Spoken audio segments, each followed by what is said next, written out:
Alright mga tol, ilang oras pa lang ang nakakalipas sa tunay nga po na usap-usapin po ngayon. Nakamakailan nga lamang ay viral po si Boy Dila o Lexter Castro, kung saan ito po yung tila naging bida ng San Juan Festival, Wata Wata Festival, no? Pero hindi sa paraan na nakatutuwa sa marami, kundi sa ikayayamot at ikagagalit talaga ng mga tao. At hanggang ngayon nga po ay pinag-uusapan pa rin po ito, dahil ilang oras pa lang pong nakakalipas ay nagtagpo na po itong dalawa, no? Itong si Boy Dila saka yung rider na kanyang binasa, no? Yan mga tol. At nag-usap sila, nagkaroon po ng paghaharapan tong dalawa. Titignan po natin yan sa video na ito para dun sa mga nakaabang at talagang nanggigigil, no? Baka may mga nanggigigil pa dyan, no? Ay make sure na tapusin tong video na ito para tignan natin, no? Bigyan natin ng pagkakataon tong tao kung ano ba talaga yung nararapat. Pero bago ang lahat ng yan mga tol, please don't forget to hit the subscribe button and notification bell para updated ka palagi sa mga videos natin. So yun na nga, let's go!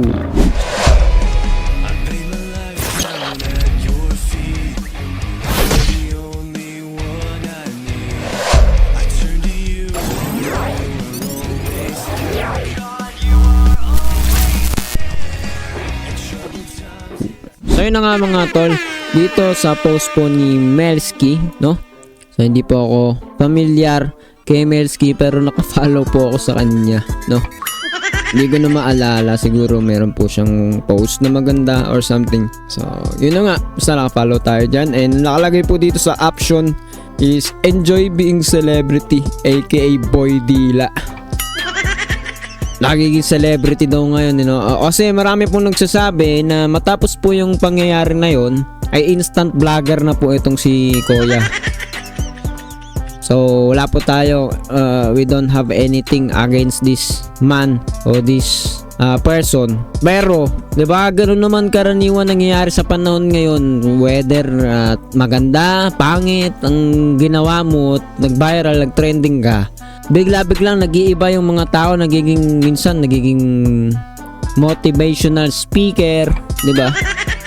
Hindi natin alam at kung ano-ano pa. Pero ngayon pa man, ito pong partikular na pinag-uusapan po natin ay patungkol po kay Boy Dila. Sa kanya po, no, partikular ay nakilala po siya dahil sa masama po niyang nagawa o ginawa, 'di ba? Kasi alam naman natin sa mga nakapanood ng mga nakaraang video po natin ay talaga pong masama yung pinakita na pagkatao, masama yung naging tawag dito, resulta ng kanilang mga ginagawa, kung paano nila ito dinaos, kung paano po ito nangyari. At isa po dyan si Boy Dila na siyang naging pangunahing tao dahil na rin siya napitikan, no? Napitikan ng picture, no? Kung di napitikan si Boy Dila hindi siya hindi siya makikilala na ganyan. Pero ngayon nga, no, nagtagpo po itong dalawa nagharap. Sabi dito sa GMA News, look, Boy Dila at rider na kanyang binasa ng water gun noong Wata Wata Festival nagkaharap at nagkapatawaran. Alright. So play po natin yung balita dito sa kabila, no, sa may UNTV. Maiksi lang naman, no, kung ano bang sinasabi dito. Humingi na daw ng sorry, no? Humingi na ng sorry.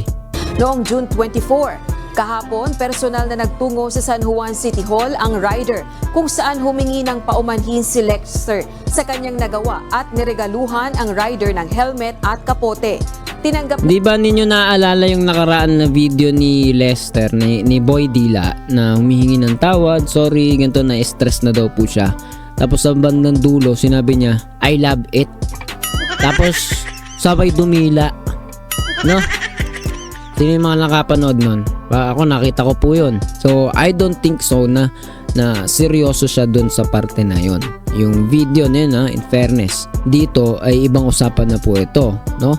Pero yung mga nakaraan, di po natin alam kung seryoso pa siya dun. Pero dito, I think medyo maiba-iba siguro yung hangin, no? Maiba-iba yung setup po dito. Kasi sa tingin ko seryoso na rin yung stress niya. Hindi natin alam, no? Nakaka-stress na rin siguro nangyayari sa kanya. Although, alam natin na parang sa maraming mga tao ay deserving siya doon. Deserve niya yun. Is talaga pong, I think, wala pong tao na gugustuhin yung marami kang natatanggap na orders, no?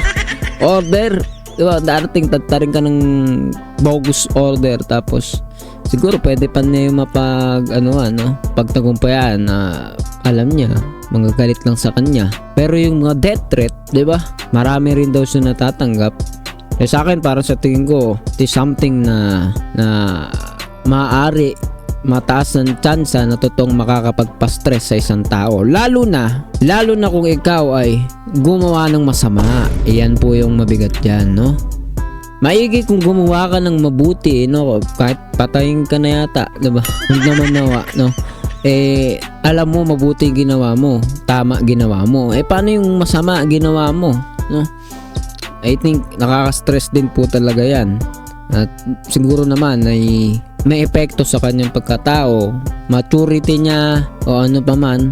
Maybe, no? Hindi naman natin sinasarado, pero maaari natuto rin siya dyan din sa sitwasyon na yan, no? At yan nga, patuloy natin i-play po. Naman ni Manong Ryder ang paumanhin ni Lexter at Tinanggap daw pinatawad yung na ito paumanhin sa kanyang nagawa.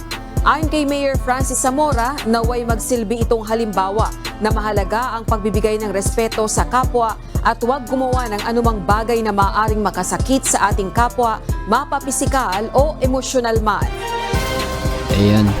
So, ang tanong po dito, yung syempre, parang sa setup ay naabsuelto na ano pa man kung ano mga karampatang parusa na pwede niyang tamuhin ay hindi naganap.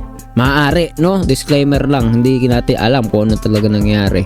Pero makikita publicly, parang ganun. Kasi nagkasundo, nagkapatawaran. So kayo, ano bang masasabi ninyo? Maganda ba yun? Maganda ba? Ano bang tingin ninyo? Dapat ba yan? Ganyan? Okay na, sorry. Tapos na. Bigyan ka tang helmet, saka kung ano pa man. Bati na tayo. For me, personally, maintindihan mo. Okay naman. Maganda naman. Kaya lang, ang epekto po nito, no, ang tanong dito, makakatulong ba to dun sa mga, wag naman nawa, may gumaya pa sa kanya, no? Pero kung nangyari, may nakagawa ng ganun, ay sorry na lang ba yon? Sorry na lang.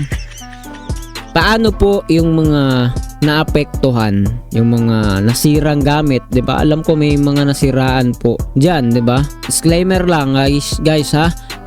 Tingnan ninyo, ang alam ko lang kasi merong mga nagpo-post diyan na nasira gamit nila, naapektuhan yung mga lakad nila. At maybe, siguro, hindi nila nakikita ng lahat. Baka may nagkasakit pa o nasaktan. 'Di ba? May ibang video na saktan yung iba. Talagang kasi parang ano yan parang maraming tao dyan, no? Hindi ka basta-basta pwede mag-react, umangal, umayaw. Baka kuyugin ka. 'Di ba? So, di natin alam emotionally, physically, kung anong mga naging negative na impact ng kaganapan po na iyan na kanilang ginagawa ay sinasagawang tradisyon sa San Juan, ay may napapanagot ba talaga? Kasi dito, humingi ng tawad, ayos na kay kuya. Maigi sila, dalawa, nakapag-usap sila. E paano yung iba na naapektuhan? So, hopefully, ay maging maayos po talaga. Diba, lahat naman nagkakamali, nagkakasala. Mahalaga ay nagbabago, nagsisisi at hindi na uulitin. Yun naman po yun para sa akin. Kaya kung titignan po natin dito sa comment section kung ano ba yung mga sinasabi nila, 'di ba? Dito comment ni Melski, no, itong page po na to na may 271,000 followers. Sabi dito, nagpatawaran na, nagkapatawaran na. Kaya ikaw magpatawad ka na din. 'Di ba? Baka may galit pa diyan kay Boy Dila, ha? Magpatawad na po tayo. Pagiging vlogger, I mean, kakaririn na niya maging vlogger kasi meron na siyang public exposure. Okay guys, totoo ba yan? Dahil meron siyang public exposure, siya po yung napapansin na ng tao ngayon, magiging vlogger na po ba siya? Tignan natin, diba? auto-report lahat ng account, sabi naman nito, no? Jason Artemis Cruz.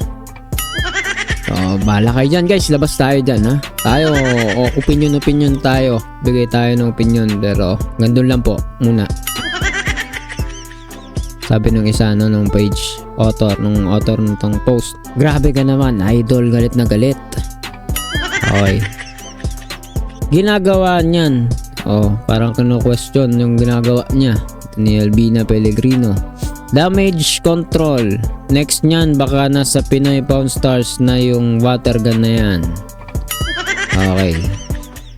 Pati sa Showtime kanina nababanggit siya ni Vice. Instant sikat yarn. Mapapasana all ka na lang talaga eh. Sabi. Okay. So hanggang dito na lang muna mga tol. Ikaw ba, ano bang masasabi mo sa ginawa ni Boy Dila? Mabuti ba at nagkasundo sila dahil wala nang problema itong dalawang individual? O tinitignan mo pa rin yung mas malalim na bagay na oo, ayos sila, pero yung general, yung pangkalahatan na kalagayan ng publiko sa pagdaraos niyang tradisyon na yan ay ano masasabi mo? Ano ba dapat gawin ng mga tao? Ito more on personal na po itong dalawa sa rider sa kasi kay Boy Dila. Pero yung karamihan ng tao, 'di ba? Lalo na yung mga mapapadaan diyan, dumaraan sa San Juan, tuwing tradisyon na lang ay naaabala o nasasakta ng iba o napiperwisyo, 'di ba? Anong masasabi po ninyo? Nawa magkaroon po tayo ng pag-unawa sa isa't isa, may kanya-kanya pong growth, kanya-kanya pong paglago ang tao, physically, mentally, spiritually, lahat meron pong antas na dumarating sa tao. Nawa dumating po yun maging dito kay Boy Dila, kung ano po yung mga nagawa niya, ginagawa niya, matuto siya, magkaroon siya ng leksyon doon, at lahat po tayo ay magkaroon ng kapayapaan. So ikaw, ano masasabi mo sa video na ito? Comment down below. Kung hindi ka pa nakasubscribe, hit the subscribe button and notification bell para updated ka rin sa mga videos pa natin na paparating. So yun na nga, see ya sa susunod na video.